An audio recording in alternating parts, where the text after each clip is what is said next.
میرے ساتھ موجود ہیں سیاچن بریگیڈ کے بریگیڈیئر جناب جہانزیب مرزا صاحب. مرزا صاحب بہت شکریہ وقت دینے کے لیے. سب سے پہلے تو میں جاننا یہ چاہوں گا آپ سے کہ جو سیاچن بریگیڈ ہے اس کی امپورٹنس کیا ہے اور سیاچن بریگیڈ کو پاکستان کا مشکل بریگیڈ اور مختلف بریگیڈ کیوں مانا جاتا ہے؟ سیاچن بریگیڈ میں ہمیں دو مختلف قسم کے دشمنوں کا سامنا کرنا پڑتا ہے، جس میں ایک تو آبویسلی ہندوستان جو ہمارے تمام بارڈرز پر ہمارے سامنے موجود ہے اور جس کی خاطر اور جس کی وجہ سے ہماری فوج وہاں پر ڈپلوائے بھی ہوتی ہے.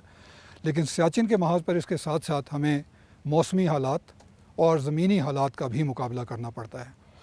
جیسا کہ آپ جانتے ہیں 18,000 فٹ سے اوپر کی بلندی پر ہم نارملی سنتے ہیں کہ جب کو پیمائی کے لیے جاتے ہیں تو وہ 18,000 فٹ سے اوپر جاتے ہیں، کوئی 22,000 فٹ کی بلندی پہ جا رہا ہوتا ہے، 5,000 میٹر 6,000 میٹر.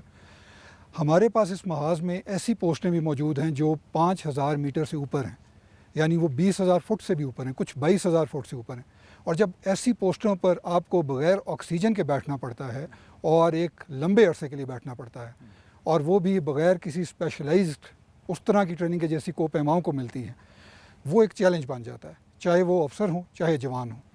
تو اس وجہ سے سیاچن بریگیڈ کو ایک خاص مقام حاصل ہو جاتا ہے. اور 1984 سے لے کر جب پہلی بار سیاچن کا محاذ شروع ہوا ابھی تک الحمدللہ پاکستان فوج بہترین طریقے سے اس کا دفاع کر رہی ہے. اور جہاں جہاں پر ہندوستانی فوج موجود ہے اس کے مقابلے پر اسی بلندی پر یا اس سے زیادہ بلندی پر ہم وہاں موجود ہیں، اور کبھی بھی ایسا کوئی موقع ان کو نہیں دیا گیا جہاں پہ وہ کسی جگہ پر فائدہ اٹھاتے ہوئے ہمارے ملک کی طرف میلی آنکھ سے دیکھ بھی سکیں. آپ نے اس سے پہلے بھی اس محاذ پر سرو کیا ہے، تو آپ کا اپنا پرسنل ایکسپیرینس کیا رہا؟ اور آف کورس آپ نے ان مشکلات کا بھی سامنا کیا ہوگا جو پاکستانی سولجر کو جن کا سامنا ہوتا ہے. ذرا یہ بھی بتائیے گا کہ ہمارے جوان ہیں اتنی بلند پوسٹوں پر اور اتنی مشکل پوسٹوں پر جہاں پودے نہیں ہیں، جہاں جانور نہیں ہیں، تو پاکستان فوج کا جوان کس طرح سروائیو کرتا ہے اور اس کو کس طرح کی مشکلات کا سامنا ہوتا ہے؟ جی الحمدللہ جی، میں بڑا پراؤڈلی آپ کو بتا سکتا ہوں کہ میں یہاں پر 2 مرتبہ پہلے سرو کر چکا ہوں اسی محاذ پر، اور اب الحمدللہ یہ میرا تیسرا ٹینیور ہے جس میں ایسی پوزیشن پہ ہوں جہاں پر میں ان تمام لوگوں کے لیے جو مشکلات میں نے محسوس کیں، جو تجربے میں نے حاصل کیے، ان تجربوں کی روشنی میں اپنے جوانوں کی زیادہ سے زیادہ بہتری اور فلاح کے لیے کام بھی کر سکتا ہوں. یہ آپ نے اپنا تذکرہ بھی کر دیا، تو جو ہم ویسے ملٹری یونیفارم پہ بہت سارے بیجز دیکھتے ہیں، آپ پر ایک چیز بڑی ڈیفرنٹ لگی ہے اور وہ یہ لال کلر کا بیج ہے. واٹ از دس بیج؟ یہ جو آپ نے ابھی سوال کیا، ایک تو یہ ریڈ ریبن کے متعلق، اور جیسے میں نے آپ سے ذکر کیا کہ میں خود بھی ایک مرتبہ ایک پوسٹ سے ایویکویٹ ہوا.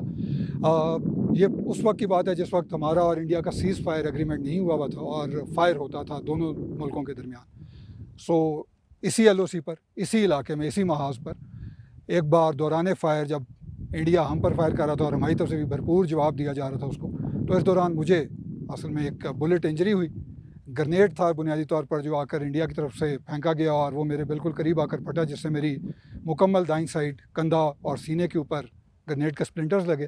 اور یہ ریڈ ربن اسی چیز کی نشانی ہے. الحمدللہ میں ریکور کر گیا، اس کے بعد CMH میں علاج ہوا، اور وہیں سے مجھے میرے ساتھ جو پوسٹ پر جوان موجود تھے وہی مجھے اپنے کندھوں پر اٹھا کر نیچے لائے. Very right. جب ہم بات کرتے ہیں ہندوستان کی، تو ہندوستان کے ساتھ آف کورس پچھلے کچھ عرصے سے ہم سیز فائر کے آف کورس پچھلے دنوں ایک سیز فائر وائلیشن بھی ہو چکا ہے، لیکن کافی عرصے سے سیز فائر ہے وہاں پہ.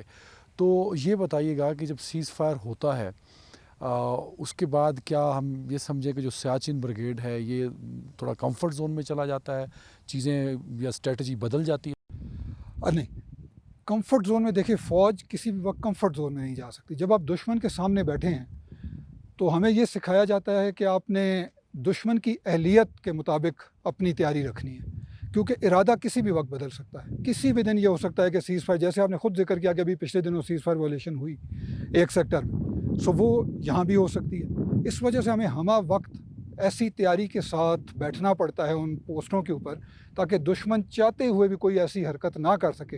بریگیڈ صاحب، میں چاہوں گا اگر آپ کچھ ہمیں اسپیشل کوئی میسیج دینا چاہیں. اسپیشل میسیج کے طور پہ میں صرف یہی کہنا چاہوں گا، بلکہ ایک شاعر کا شعر آپ کو یہاں پر سنانا چاہوں گا کہ مٹی کی محبت میں ہم آشفتہ سروں نے وہ قرض اتارے ہیں کہ واجب ہی نہیں تھے. اور الحمدللہ ہم یہ قرض اتارتے رہیں گے.